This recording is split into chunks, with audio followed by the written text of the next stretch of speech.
Bienvenue à tous. Comme chaque année, nous entamons le marathon fiscal. L'administration fiscale s'intéresse à nos revenus de l'année précédente et en 2024, nous déclarons les revenus de 2023. Souvent perçue comme fastidieuse, la déclaration est pourtant incontournable, car lorsqu'on parle de revenus, on fait référence aux salaires, traitements ou pensions, mais également aux revenus fonciers ou encore aux revenus des placements financiers. Pour ces derniers, nous verrons précisément comment les déclarer et quel formulaire utiliser. Car sur ces différentes sources de revenus, l'État prélève sa part sous forme de prélèvements obligatoires, c'est-à-dire des cotisations sociales destinées à financer le système social et des impôts et taxes. Et les placements financiers ne dérogent pas à la règle. Je scinderai la fiscalité sur les placements en 4 vidéos. Comment déclarer ses revenus financiers, que nous verrons aujourd'hui. Comment réduire ses impôts grâce aux enveloppes fiscales et aux choix d'investissement. Comment déclarer ses gains pour les courtiers étrangers. Et comment déclarer ses cryptos actifs. Alors restez informés de leur publication en cliquant sur l'icône d'abonnement. Cette année, le calendrier fiscal s'échelonne jusqu'à début juin. Les dates limites sont le 23 pour les départements 1 à 19, le 30 mai pour les départements 20 à 54 et jusqu'au 6 juin pour tous les autres. Celle de la déclaration papier est elle fixée au 20 mai. Il est crucial de respecter ce délai car tout retard est sanctionné et en cas d'oubli, cela peut coûter cher. Des majorations allant de 10 à 80%, mais aussi des pénalités en cas de retard de paiement. 10% s'appliquent si vous n'avez pas payé votre impôt dans les 45 jours, avec des intérêts de retard s'élevant à 0,20% par mois. Depuis 2020, la plupart des contribuables bénéficient du dispositif de déclaration tacite ou automatique. Vous n'avez alors aucune démarche à effectuer, sauf si vous souhaitez apporter des modifications. Pensez quand même à effectuer votre déclaration même si vous n'êtes pas imposable. Vous obtiendrez ainsi un avis de non-imposition, l'ASDIR, utile pour bénéficier de certaines aides et pour être remboursé de vos crédits d'impôt. Plusieurs formulaires en ligne doivent être remplis en fonction des différents types de revenus. Un formulaire d'ensemble, le CERFA 2042, et des formulaires complémentaires. L'objet de cette vidéo portant sur la déclaration des placements, les formulaires dont nous aurons besoin sont les imprimés fiscaux 2042, le principal, et les complémentaires 2074, 2074 CMV, 2042C, l'appui du CERFA 2561, et éventuellement la déclaration 2047 pour les revenus étrangers. En effet, l'administration fiscale française distingue 2 catégories de revenus. Les revenus de capitaux mobiliers, comme les intérêts que vous percevez sur vos liquidités, les livrets d'épargne, les comptes à terme ou les investissements obligataires par exemple.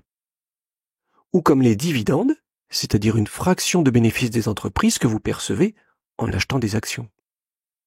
Et de l'autre côté, elle distingue les plus-values de cession, qui elles vont correspondre non pas à des revenus périodiques, mais à des gains réalisés lorsque vous vendez des actifs financiers, tels que les actions, les obligations ou des parts de fonds d'investissement. C'est aussi le cas des opérations de trading, qui consistent en des achats-ventes répétés. D'ailleurs, sur un contrat futur ou sur CFD chez certains brokers, vous n'aurez pas de versement de dividendes. Vous serez donc uniquement assujetti à la fiscalité sur les plus-values. Tout d'abord, sachez que la plupart des livrets, livret A, LDD, LEP, livret jaune ou encore le LE, ne sont pas imposables. Vous êtes donc exonéré d'impôts et n'avez rien à déclarer. Ce qui n'est pas le cas des comptes surlivrés ou superlivrés que peuvent proposer votre banque. Ainsi, pour tous les autres placements, vous devez donc déclarer vos revenus.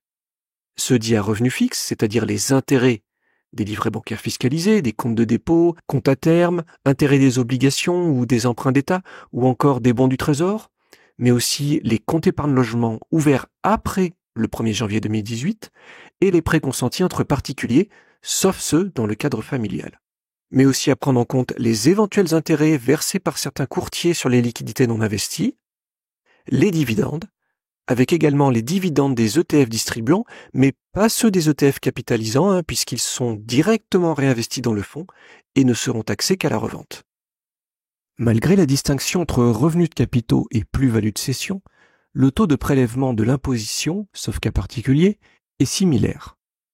Un choix s'opère entre un prélèvement forfaitaire unique, aussi appelé flat tax, de 30%, composé de 17,2% de cotisations sociales et 12,8% d'impôt sur le revenu, ou le choix du contribuable de se soumettre au barème progressif de l'impôt sur le revenu.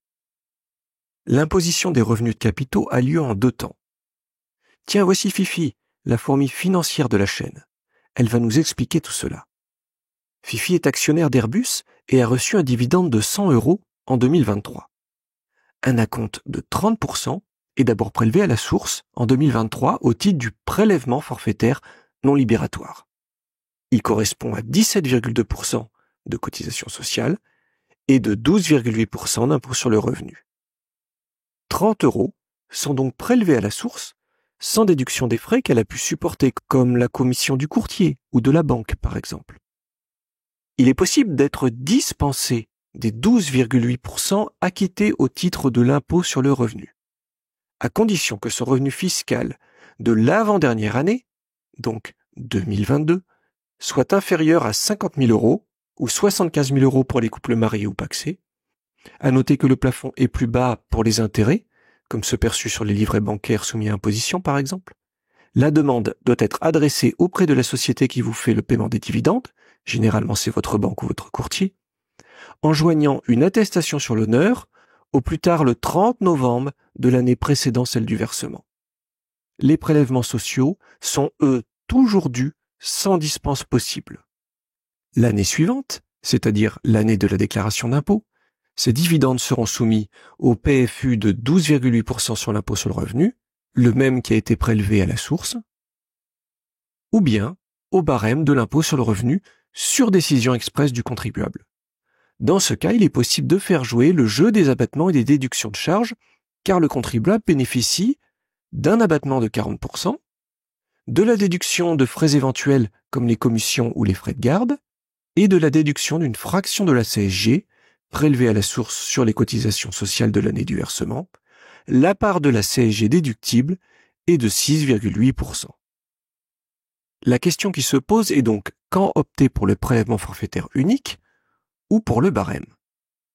Eh bien, le calcul doit être fait au cas par cas, car l'option pour le barème fera basculer ces revenus de capitaux avec l'ensemble des revenus du foyer fiscal.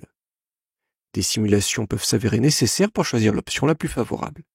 Mais globalement, vous avez intérêt à choisir le barème si vous êtes dans les tranches les plus basses jusqu'à 11%. Prenons un exemple simple. Fifi a les revenus suivants en 2023. 15 000 € de salaire net imposable, moins un abattement de 10% de frais professionnels, 100 € de dividendes comme revenu de placement. Fifi a un taux d'imposition de 11% sur la part de ses revenus excédant 11 295 €. Si elle opte pour le barème progressif, elle peut bénéficier d'un abattement de 40%, déduire 2 € de frais de garde, déduire 6,8% de CSG, on applique le barème correspondant. Au total, pour une distribution de dividendes de 100 €, l'impôt à payer est de 5,6 € en optant pour le barème ou 12,8 € en optant pour le prélèvement forfaitaire unique. Fifi s'acquittera également de 17,2 € de cotisation sociale sur ses 100 € de dividendes, quelle que soit l'option choisie. L'acompte prélevé l'année précédente est alors déduit de l'impôt définitivement dû, s'il y a un excédent, le fisc le restitue. En cas d'option pour le barème, la case 2OP doit être impérativement cochée et le montant des dividendes reporté en case 2DC. Attention, car sauf si vous l'aviez déjà coché l'année dernière et que vous ne faites pas une déclaration papier, l'administration fiscale considère par défaut que vous choisissez le prélèvement forfaitaire unique même si vos revenus sont faibles. Sachez qu'une précision a été apportée cette année. Le contribuable peut demander a posteriori le retour au barème progressif dans le cadre du droit à l'erreur, même s'il avait opté pour la flat tax. C'est en tout cas ce que précise une note de Bercy parue dans le journal officiel du 24 octobre. Toutefois, faire l'inverse, c'est-à-dire revenir au barème progressif après avoir choisi la flat tax, ne sera pas admis par l'administration fiscale. Et c'est ce que confirme une jurisprudence du Conseil d'État du 5 avril dernier. Si vous avez perçu des intérêts, dividendes ou autres revenus de placement financier en 2023, ces montants sont pré-remplis dans votre déclaration 2042. Utilisez alors le formulaire CERFA 2561, communément appelé IFU, pour vérifier et corriger ces montants s'ils sont inexacts. Il s'agit d'un document synthétique qui récapitule l'ensemble des revenus de capitaux mobiliers imposables. Si vous étiez titulaire en 2023 d'au moins un produit de placement et que vous avez tiré des intérêts ou des dividendes imposables, vous êtes concerné par l'IFU. Il est remis par ce que l'administration appelle les établissements payeurs, c'est-à-dire les établissements qui détiennent vos produits financiers, généralement une banque ou une société financière. Vous avez reçu cet IFU au plus tard le 15 février 2024. Vous avez donc simplement à vérifier les montants et à les corriger si nécessaire. Les numéros de case sont déjà pré-remplis dans votre déclaration et ces mêmes numéros apparaissent dans votre IFU. Attention, contrairement aux établissements payeurs français, ceux à l'étranger ne sont pas soumis à l'obligation de fournir un imprimé fiscal unique. L'administration n'a donc pas eu connaissance de ces revenus et il est nécessaire de tout calculer et de les déclarer soi-même en utilisant la déclaration 2047. Vous devez également déclarer ces comptes ouverts à l'étranger sous peine d'une forte amende. Nous ferons une vidéo spéciale à ce sujet. À cette occasion, je vous expliquerai également en détail comment remplir le formulaire 2047. Je vous invite à vous abonner pour être prévenu dès sa publication. Il faut ensuite déclarer les plus ou moins values de cession, c'est-à-dire la différence entre votre prix de cession et votre prix d'acquisition. On parle bien de prix d'acquisition et non pas de prix d'achat, car vous pouvez déduire de ce prix vos frais comme les frais de courtage ou les commissions. Le calcul s'effectue dans un ordre précis fixé par l'administration fiscale. Pour calculer votre plus-value imposable, il faut additionner les résultats de toutes les cessions réalisées par les membres de votre foyer fiscal l'année dernière. Fifi, la mascotte de la chaîne, va nous expliquer tout cela. En 2015, elle avait acquis 5 000 € d'actions Air Liquide vendues en 2023 pour 10 000 €. Les frais de courtage sont de 80 €. Elle avait aussi acquis en février 2018 des actions Airbus pour 5 000 € vendues en 2023 pour 8 000 €. Les frais de courtage sont de 50 €. Enfin, elle avait investi en 2019 dans des actions Société Générale pour 6 000 €, revendues 4 000 € en 2023 avec 60 € de frais de courtage. Les lignes bénéficiaires sont additionnées. La plus-value Air Liquide imposable est de 4 920 € et celle d'Airbus, 2 950 €, ce qui nous donne un total de 7 870 €. Si vous constatez des moins-values, elles vont s'imputer sur ces plus-values. Fifi a investi à perte dans les actions Société Générale, avec un total de moins-value de 2 060 €. En les retirant des plus-values, le montant restant est de 5 810 €. Leur total est reporté dans la case 3VG de la déclaration 2042 dans la rubrique « Gains de cession de valeur mobilière et assimilée avant abattement ». Pour la déclaration papier, vous retrouverez cette case sur la 2042C. En cas de moins-value, leur total est reporté dans la case 3VH de la déclaration. Attention, une seule des deux cases peut être remplie. C'est le résultat net, positif ou négatif, de la totalité de vos opérations de cession. 3VG en cas de gain et 3VH en cas de perte. Si vous avez plusieurs IFU provenant de différents courtiers ou banques, vous devez faire la somme des plus-values, la somme des moins-values et calculer la différence pour les deux afin de déterminer si l'ensemble de vos opérations ont généré un gain ou une perte. Comme pour les revenus de capitaux, les plus ou moins-values de valeur mobilière figurent dans votre IFU. Il suffit tout simplement de reporter les montants. Le formulaire 2074 permet de déclarer les plus ou moins-values lorsque vous calculez vous-même ces valeurs et que votre intermédiaire financier ne vous a pas fourni un imprimé fiscal unique. Ne vous embarrassez pas à remplir ce formulaire si vous avez un IFU avec le montant des plus-values calculées. Et sachez que tous les organismes financiers français doivent vous le fournir. Une fois tout ceci réalisé, si le résultat obtenu est positif, vous pouvez encore réduire le montant imposable en déduisant vos moins-values en report des 10 dernières années. À noter qu'elles ne peuvent jamais diminuer le revenu global du foyer. Et si le résultat est négatif, votre moins-value, constatée en 2023, sera mise en réserve et vous pourrez l'imputer sur vos plus-values de même nature des 10 prochaines années. Dans ce cas, utilisez le formulaire 2074 CMV. Il permet de suivre et d'imputer les moins-values antérieures. Il est accessible pour la déclaration en ligne en le cochant dans la partie « Déclaration annexe ». Puis il apparaîtra dans la liste de gauche. Vous indiquerez alors la plus ou moins-value nette de l'année 2023, ainsi que les moins-values des années antérieures si ce n'est déjà fait. Une fois que vous avez votre résultat, comment faire? Comme tout à l'heure, vous aurez deux choix. Soit vous vous acquittez du prélèvement forfaitaire unique de 12,8%, soit vous choisissez le barème progressif et dans ce cas, il est possible de déduire la part des 6,8% de CSG déductible. Pour la déclaration en ligne, pensez bien à cocher la case « Revenus de capitaux mobiliers » pour que la case « 2OP » qui indique que vous choisissez le barème, apparaisse même si vous n'avez que des plus ou moins-values de cession. À noter que certaines plus-values peuvent bénéficier d'un abattement en fonction de la durée de détention des titres, mais seulement pour ceux acquis avant le 1er janvier 2018, avant l'instauration de la flat tax. Pour les titres acquis après cette date, aucun abattement n'est applicable. Et comme tout à l'heure, l'imposition en barème progressif peut être plus avantageuse pour les tranches inférieures à 11%. Cependant, pour les cessions de titres acquis avant 2018, comme de forts abattements existent, il est nécessaire d'examiner chaque cas individuellement. En choisissant bien, vous pouvez réduire votre gain imposable grâce aux abattements pour durée de détention. Voici un tableau récapitulatif qui peut vous guider dans le choix de l'option la plus intéressante.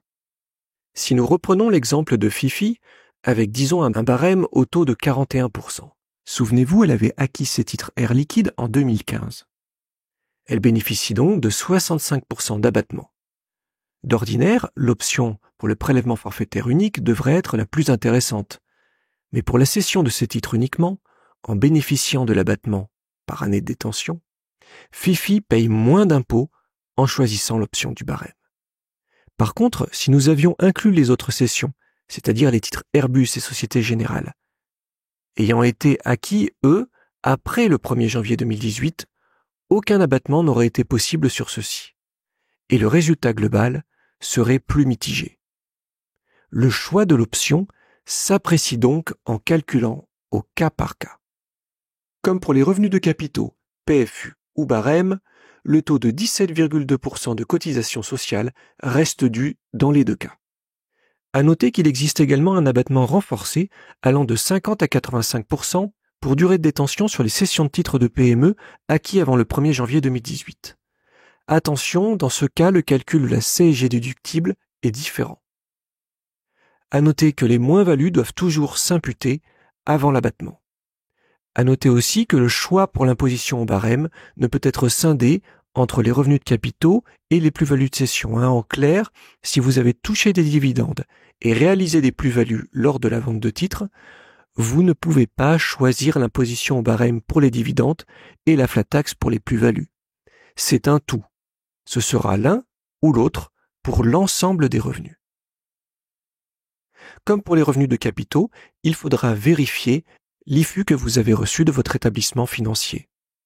Notamment vérifier le cumul des titres non éligibles à l'abattement pour durée de détention, le cumul éligible à l'abattement de 50% ou 65% et le cumul des moins-values.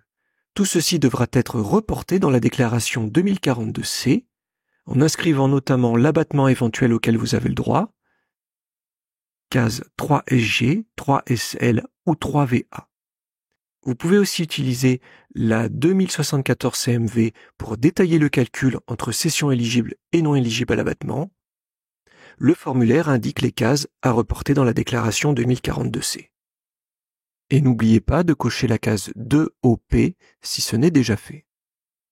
Attention, vous devez remplir une déclaration 2074 si vous calculez vous-même vos plus-values, notamment si votre compte est à l'étranger.